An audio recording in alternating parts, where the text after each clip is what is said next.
Hey guys, सो अभी तक हमने देखा था बिजनेस एक ऐसी एक्टिविटी है जो प्रॉफिट के लिए की जाती है।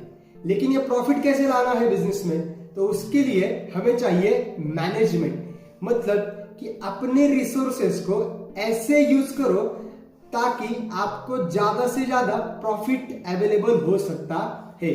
तो management is arrangement and adjustment of available resources. But ये सारी चीजें जब भी मैनेज करो तब कुछ प्रिंसिपल्स मतलब फंडामेंटल्स यूज करना बहुत ज्यादा जरूरी है। That is principles of management for getting a good profit in your business activities. So उसका नेचर था कि जब भी आप प्रिंसिपल्स के बारे में बात करते हो आपकी मैनेजमेंट के, तो वो यूनिवर्सल होते हैं जो हमने पिछले स्लाइड्स में देखा था। अभी हम देखने वाले हैं दोस्तों कि ये प्रिंसिपल ऑफ मैनेजमेंट क्यों सीखना है, क्या सिग्निफिकेंस है उसका, क्या इंपॉर्टेंस है। अगर हम प्रिंसिपल्स को फॉलो नहीं करेंगे तो क्या हो जाएगा। प्रिंसिपल ऑफ मैनेजमेंट है तो मेरी ऑर्गेनाइजेशन में क्या बदलाव होता है। Those are significance of principles of management. Significance में सबसे पहला है इनसाइट टू मैनेजर्स। दोस्तों, इनसाइट होता है इंस्टाग्राम पे, हम इनसाइट्स चेक करते हैं कितने लोगों ने मेरा पोस्ट देखा है। डन। तो वो सोच, वो नजरिया, वो देखने वाली आंखें आपके बिजनेस में जो चाहिए मैनेजर्स को कि आपका बिजनेस क्या है, क्या हो सकता है और कैसे होना चाहिए, ये सारे इनसाइट्स आपके मैनेजर्स को मिल जाते हैं प्रिंसिपल्स ऑफ मैनेजमेंट की मदद से। ओके, आपके बिजनेस में क्या प्रॉब्लम्स है, आपका बिजनेस एग्जैक्ट कैसे टैकल करेगा, अगर कोई सिचुएशन आपके सामने आती है तो वो सारी इनसाइट टू द मैनेजर्स मिलता है हमारे प्रिंसिपल्स ऑफ मैनेजमेंट की मदद से। सेकंड वन होता है utilization of your business resources. आपके बिजनेस का हर एक रिसोर्स बहुत बड़े लेवल पे आपके बिजनेस को ऑपरेट करने में आपकी मदद करता है। आपके पास बहुत ज्यादा मैन, मनी, मटेरियल, बहुत ज्यादा ह्यूमन रिसोर्सेस, फाइनेंस, ऐसे अलग अलग रिसोर्सेस होते हैं। वो सारे रिसोर्स अगर आप ऑप्टिमम मतलब कि मैक्सिमम आउटपुट के लिए यूज करवाओ तो आपका प्रोडक्ट का क्वालिटी प्लस आपके बिजनेस का प्रोडक्टिविटी बहुत बढ़ जाता है। जो भी बिजनेस अपने रिसोर्सेस अच्छे से यूज करता है उसका कॉस्ट कम होता है, प्रॉफिटेबिलिटी बढ़ता है और मार्केट में गुडविल बढ़ने का पॉसिबिलिटी बहुत अच्छा होता है। तो अगर आपके पास प्रिंसिपल्स अच्छे हैं, आप अच्छे से मैनेज करवा पाते हो, तो आपके रिसोर्सेस अच्छे से यूज कैसे किए जाए उसके बारे में आपको इमीडिएट पता चल सकता है। थर्ड वन है दोस्तों आपका, आप जब भी प्रिंसिपल्स ऑफ मैनेजमेंट से काम करोगे, आपका बिजनेस ऑपरेट करोगे, तो एक साइंटिफिक डिसीजन मेकिंग हो सकता है। आज के डेट में आपको पता है एक कोविड-19 कोरोना वायरस की वजह से सारी चीजें बंद है। इंडिया में कंपैरेटिवली डेवलप कंट्रीज को भी कंपेयर कर लो तो डेथ रेट बहुत कम है। मतलब हमारे गवर्नमेंट ने अच्छे से डिसीजन मेकिंग के साथ अपने सारी जनता का अच्छे से ख्याल रख के उनको बचा रखा है।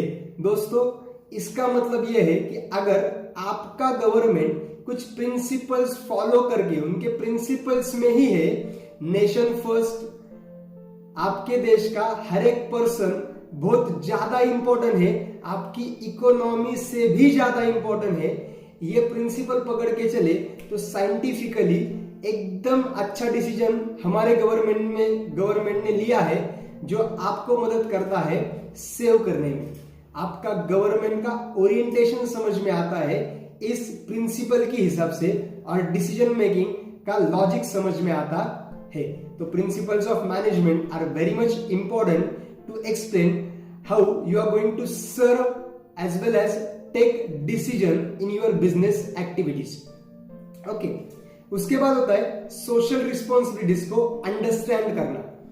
अगर कोई भी बिजनेस आप प्रॉपरली मैनेज करवा रहे हो with the help of your fundamental truth, तो आपको आपकी सोशल रिस्पॉन्सिबिलिटीज का अंडरस्टैंडिंग होता है। मार्केट में क्या चल रहा है, आपने मार्केट के सिचुएशंस को कैसे रिस्पॉन्ड करना चाहिए, आपको मार्केट में कितने हद तक प्राइसेस चार्ज करनी चाहिए, ये सारी चीजें मतलब सोसाइटी टुवर्ड्स का आपका रिस्पॉन्सिबल बिहेवियर आपके बिजनेस को आपके प्रिंसिपल्स ऑफ मैनेजमेंट सिखाता है। तो अच्छे प्रिंसिपल्स ऑफ मैनेजमेंट कभी कस्टमर का एक्सप्लॉयटेशन, हायर प्राइसेस चार्ज करना कभी भी आपको सिखाएगा नहीं। उसके बाद होता है रिसर्च एंड डेवलपमेंट। ये बहुत ही इंपॉर्टेंट वाला कंसेप्ट है। अगर आपकी बिजनेस में रिसर्च करना है तो आपकी प्रिंसिपल्स ऑफ मैनेजमेंट आपको हेल्प करते हैं। कैसे? तो अगर आप हर टाइम अच्छे प्रिंसिपल्स के साथ बिजनेस करो तो आपको कैसे ग्रो करना है, न्यू आइडियाज को कैसे इन्वेंट करना है, न्यू आइडियाज को बिजनेस में कैसे utilize as well as implement करना है, वो सारी की सारी चीजें आप अच्छे प्रिंसिपल्स के साथ करवा सकते हो। Research requires a lots of time along with human resource plus बहुत ज्यादा पैसा। तो इन सारी चीजों को इन्वेस्ट करने का डिसीजन मेकिंग आपके प्रिंसिपल्स ऑफ मैनेजमेंट आपको एनकरेज करवाते हैं। आप रिसर्च करवा के न्यू टेक्नोलॉजी एडॉप्ट करवा सकते हो। उसके बाद होता है आपको कोऑर्डिनेट एंड कंट्रोल कैसे करना है। वो कोऑर्डिनेशन का एंड कंट्रोलिंग का हेल्प आपको करता है आपके प्रिंसिपल्स ऑफ मैनेजमेंट। आपके ऑर्गेनाइजेशन एक बहुत बड़ा समंदर होता है। कोई भी ऑर्गेनाइजेशन में 2000, 5000, 10, 10,000, मोर देन 50,000, कोई ऑर्गेनाइजेशंस में लैक्स ऑफ एम्प्लॉइज वर्क करते हैं। उनमें छोटी छोटी टीम्स, ग्रुप्स बना के काम किया जाता है, लेकिन पूरे ऑर्गेनाइजेशन का हर एक टीम से एक ही ऑब्जेक्ट अचीव करना एक्सपेक्टेड होता है। तो ये सारे लोगों को कोऑर्डिनेट कैसे किया जाए, एक धागे में कैसे काम करवाया जाए, उसीलिए ये fundamental truth that is fundamentals बनाए हैं कॉल्ड एज प्रिंसिपल्स। कोई भी चीज मैनेज करते वक्त ये प्रिंसिपल्स को छोड़ के अगर नहीं मैनेज होती है तो वो सारा ऑर्गेनाइजेशन यूनिफॉर्म डिसीजन मेकिंग के लिए अंडरस्टैंडिंग बढ़ा देता है। उसी के बाद आता है दोस्तों कि आपका प्रिंसिपल ऑफ मैनेजमेंट आपको एक objective orientation as well as approach provide करता है। प्रिंसिपल्स मतलब वो फंडामेंटल्स जो आपको decision making as well as management के वक्त यूज करवाने हैं, कंपलसरी फॉलो करवाने हैं। तो उसी के साथ आप आपके बिजनेस के ऑब्जेक्टिव्स क्या हो सकते हैं, वो कैसे अचीव होने चाहिए, वो सारे ऑब्जेक्टिव्स प्रॉब्लम्स को समझ के उनको सॉल्यूशन दे के फिर अचीवमेंट करना बहुत इंपॉर्टेंट है। तो ये सारे प्रॉब्लम्स, उसके सॉल्यूशंस और मैनेजमेंट का यूनिफॉर्मिटी बना रहे, इसलिए हमारे पास होता है प्रिंसिपल्स ऑफ मैनेजमेंट। ऐसे ही अगर आप सच में पढ़ते हो और पढ़ना चाहते हो अच्छे रिजल्ट्स के लिए, तो कुछ ना कुछ प्रिंसिपल सेट कर लेना अपने पढ़ाई के लिए। मतलब कि हर रोज एक 12 मिनट का एज वेल एज 13 मिनट का अपना जो लेक्चर होता है वो देखो और उसमें 7 to 8 मिनट्स लिखना सीखो कि क्या सीखे हमने लेक्चर में।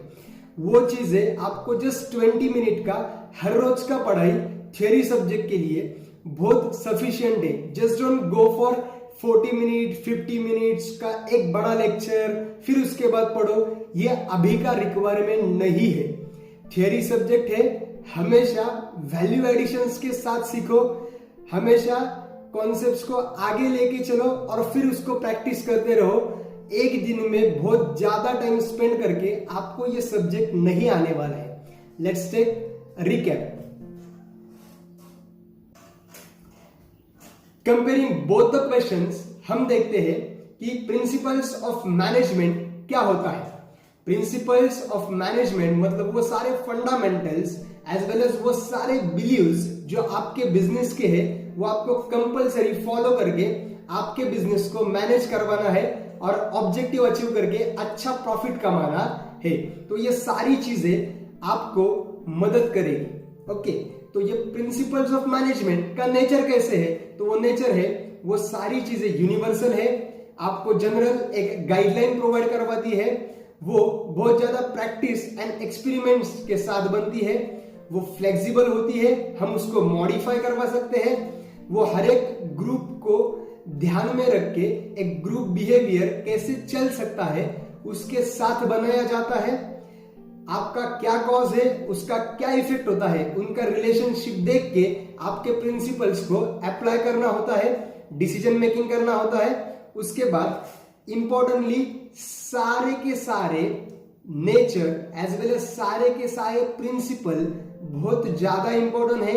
किसी एक पे फोकस करना हमारा काम नहीं है, हमको सभी प्रिंसिपल्स पे अच्छा प्रॉपर फोकस करना है। इन सारी चीजों का सिग्निफिकेंस मतलब क्या इंपॉर्टेंस है, अगर हम अच्छे से प्रिंसिपल्स ऑफ मैनेजमेंट को एडॉप्ट करें और उनको फॉलो करें तो हमारे मैनेजर्स को इनसाइट मिलता है, मतलब हमारा ऑर्गेनाइजेशन क्या है उसका इंफॉर्मेशन मिलता है, रिसोर्सेस का अच्छा सा यूज होता है, डिसीजन मेकिंग साइंटिफिकली मतलब एकदम टेक्निकली होता है, सोशल रिस्पॉन्सिबिलिटीज का अंडरस्टैंडिंग बढ़ता है ताकि हम सोसाइटी का वेलफेयर देख सके, अच्छा research as well as development में हम अच्छा खर्चा करवा के बिजनेस को बढ़ा कर सकते हैं।